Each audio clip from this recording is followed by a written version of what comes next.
Welcome back, guys, or if you're new to my channel, this is Automotive Anonymous, and that's the brand new 2026 Honda Passport. But more specifically, this is the first year of the fourth generation, so it's likely the Passport that's going to be around for quite a while. And while this is one of the best new midsize SUVs that you can currently buy, and one of the most talked about vehicles in general right now, it's not perfect. It does have 7 main issues or 7 detrimental flaws that I do want to share with you guys if you are someone who might be considering one of these as your next vehicle. And while it does compete very aggressively against a lot of the mid-sized competition like the Toyota 4Runner, the Subaru Outback, and the Mazda CX-50, it does have a few things that it doesn't quite outpace the competition in, so those are what we need to talk about today. But overall, if you are new to my channel, just a few weeks ago I did do a full review of an RTL base model, very similar to this, as well as a Trail Sport Elite, which is one of the highest trim levels. And honestly, I almost fell in love. It's one of the best vehicles that I've ever driven, and I like these a lot for a lot of different reasons. Everything from the V6 up front, to the cup holders on every door, to safety features that actually work in crumple zones on this that are really good, to having probably the most cargo capacity of any midsize SUV you can currently buy. But again, it's not perfect, so today we're going to talk about the issues that I have, and if you get anything out of this video, please be so kind to consider liking this video. Comment your thoughts and opinions below. Do you agree with my list? Do you disagree? Or do you have your own? I would love to hear it down below, and we'll talk down there. And subscribe if you haven't already. Otherwise, check out the Larry H. Miller Honda in Boise, Idaho. They are a fantastic dealership. I love collaborating with them, especially on videos like this. And if you do buy from them and you reference my video, they will sell to you well below MSRP, and they ship all over the country. So with that said, let's dive right into this review. And please keep in mind that there is no perfect vehicle. They all have their pros, they all have their cons, and after driving a couple hundred new cars, I am still searching for the perfect car, and I just don't think it exists. Everything is kind of on a scale. If you want more of one thing, you get less of another, and an example of that is the fact that if you want an aggressive front fascia, your MPG is going to be worse. If you want 1.5 feet of ground clearance, again, your MPG is going to be worse, but you're also going to have a lot of excessive body roll, you're going to have a lot of wind and road noise, you're going to have a stiffer ride because of all the suspension and difference between you to the tires to the ground. So everything has its trade-offs, and while this does a whole lot of things really well, there are a few trade-offs, and the biggest one, or one of the biggest ones that we need to talk about, is the fact that this V6 engine still has cylinder deactivation and a timing belt. It does not have a timing chain.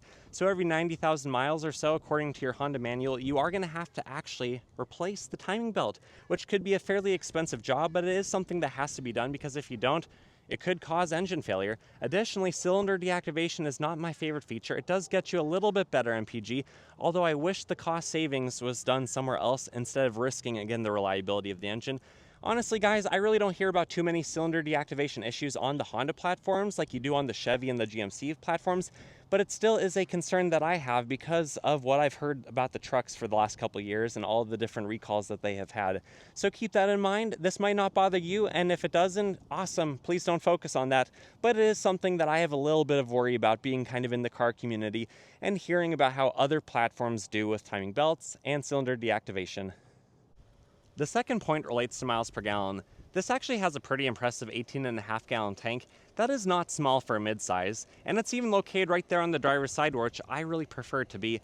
But even with cylinder deactivation, this car, being the RTL, being the base model on the most basic wheels, it's only rated for 19 in the city, 25 on the highway, and that is with an 18-inch rim with a Hankook all-season tire. And if you want the more aggressive Trail Sport that has a size bigger and an all-terrain tire, it's only going to be rated for about 18 city, 23 on the highway. So your max road trip and range on this one is about 460 miles, which is not bad at all, because again, the bigger gas tank really helps. But the MPG is just a little bit worse than the competition. If you compare this to a few other midsize that are pretty popular, like the Subaru Outback Wilderness, that's rated for 21 city, 26 on the highway, and after owning one for a few years, I've gotten a lot better MPG than that even. Or if you look at the brand new generation of Toyota 4Runner, that's even rated for about 19 city, similar to this, but 25 on the highway. So it's about the same rating for a TRD model as this base model RTL, but that's a body-on-frame SUV with more ground clearance and a few other features that this one just doesn't have. My third issue with this kind of relates to some of the capability that this has off-road compared to how Honda has advertised it. First of all, I do need to mention, I'm not going to knock the IVTM4 system, this generation 2 of the all-wheel drive. I do think that that seems to be a really good system, and after owning a lot of all-wheel drive vehicles and some 4x4 trucks and SUVs in the past, I do have to say that personally, I'd rather have the lower center of gravity, better all-wheel drive system than your basic 4x4 with a low gear transfer case, because 4x4s being higher off the ground, having the system the way that they do work, where you turn them on or turn them off, Personally, I'd rather have this for on-road, and if you drive 99% on-road, I would hands down rather have this system over a 4x4 system. But my issue is this vehicle is not small. It's almost 16 feet long. It has over a 9-foot wheelbase, but the ground clearance is only 8.3 inches. An average Subaru, any Forester, Crosstrek, Outback, any of them, they all have 8.7 inches or higher as standard. So with the longer wheelbase, this has a worse breakover angle. It has worse ground clearance. Honestly, guys, I don't think very many of us are gonna drive our $45,000 to $60,000 SUV off-road and actually find out where its limitations are. But I do think that this should have just a little bit more ground clearance, especially for the MPG that this is rated, and especially if it does want to compete against the Subaru Outback with 9.5 inches, or again, even a basic TRD 4Runner off-road model that has at least 9.1. This just doesn't quite stack up, but again, the trade-off is lower center of gravity, better handling on road, and really good all-wheel drive to get you to where you need to be reasonably, and I guess you could always lift this if you really wanted to. My fourth issue is again an under-the-hood topic. This V6 engine, while it seems to be overall very proven, at least in past iterations and versions of it, it doesn't make class-leading horsepower, and in fact, I actually can't think of a lower horsepower V6 on the market today for 2025 or 2026, so if you know of one, please comment below. Most of them make over 300 horsepower. This one only makes 285 horsepower, and again, that is with all the extra complexity. So even though this is a big vehicle, it still can, at about a mile above sea level, do under a 9 seconds 0 to 60. So it's actually pretty competitive with what this competes against on acceleration. And it does that with less power, so I guess that is impressive. But I do wish that this had more horsepower than the same equivalent engine in the Honda Odyssey from over 20 years ago. I forgot to mention this earlier when talking about the timing belt and cylinder deactivation, but I actually really like the Honda gave you so much room to work on this. Even though this is where the engine is mounted, there's the engine bracket to the chassis right there, you have a lot of room under the hood, so it really shouldn't be that difficult to remove the cover to replace the timing belt if you know what you're doing. This is not like replacing it on a V6 Honda Accord from a few years ago. There is tons of room under the hood. All of that space because this is a very wide SUV at 6.5 feet. So that is at least a good thing and partially makes up for the timing belt concern. My fifth issue mostly relates to the interior of this vehicle, and you might be wondering if you've driven one of these, what could I possibly complain about because this is such a good layout? It's the fact that this is the base model, no options RTL, and it still looks like this. It is still this fancy digital instrument cluster, huge display. It's almost a foot diagonal with Android Auto, Apple CarPlay. I do love those features. I do love the physical aircon controls, don't get me wrong, but this is a base model and it has leather seats. It also has heated seats. It has only USB-C style plugins because that's kind of the next generation of vehicle. It has a wireless charger. It has a fancy pants, gear select for park, reverse, neutral, and drive. It has just a lot of options that you can't pay less to get without.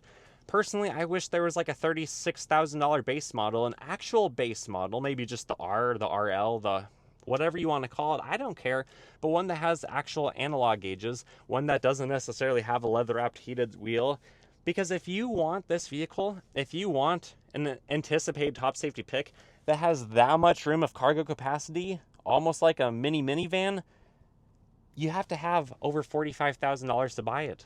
Or if you want the Trail Sport, then you're going to be paying a lot of money, $50,000 to $60,000 the way it's spec'd.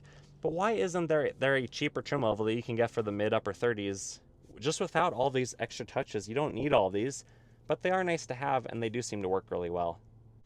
Issue number 6 is kind of interesting because there's a lot of variety on the mid-size SUV crossover class for this and the unibody mid-size class.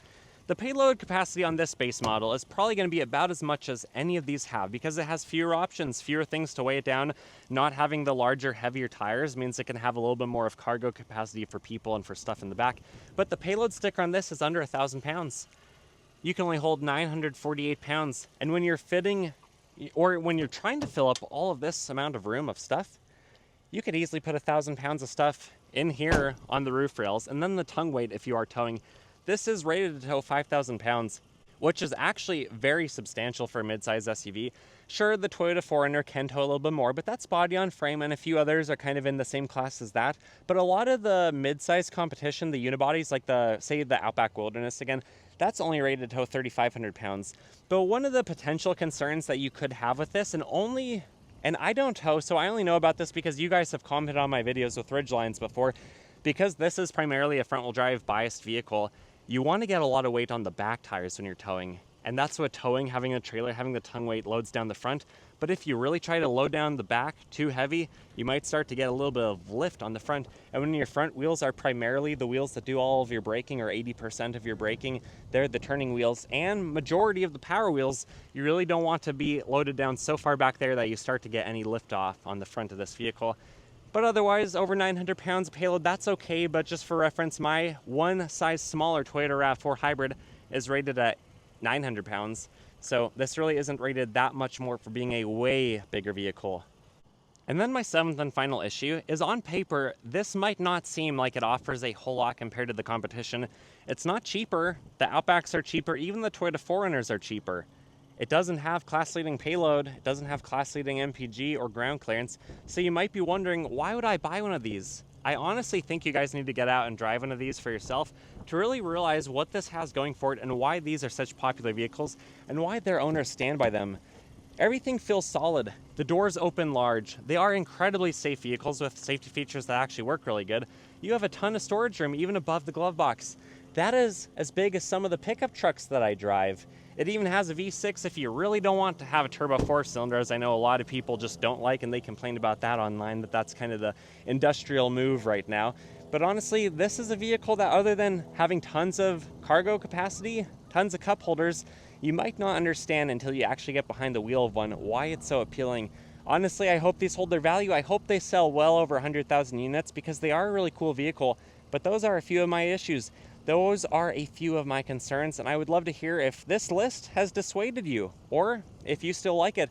Honestly, if I needed a vehicle this big, a midsize again, I might consider this. I do really like it. It does offer a lot, and it just feels like a healthy, substantial vehicle, and it has a Honda badge, so it gives you a little bit more peace of mind than some of the other brands out there. But what are your guys' thoughts? What are your opinions? Would you buy one of these? Let me know down below. Comment your thoughts and opinions. Subscribe if you haven't already. And then seriously, check out Larry H. Miller Honda in Boise, Idaho. They are a really cool dealership. They'll send it to you anywhere in the country. They'll sell it to you below MSRP, especially if you reference my video. So check them out. They have a lot of cool inventory. And with that said, I wish you guys the best. I hope you take care. And until next time, see ya.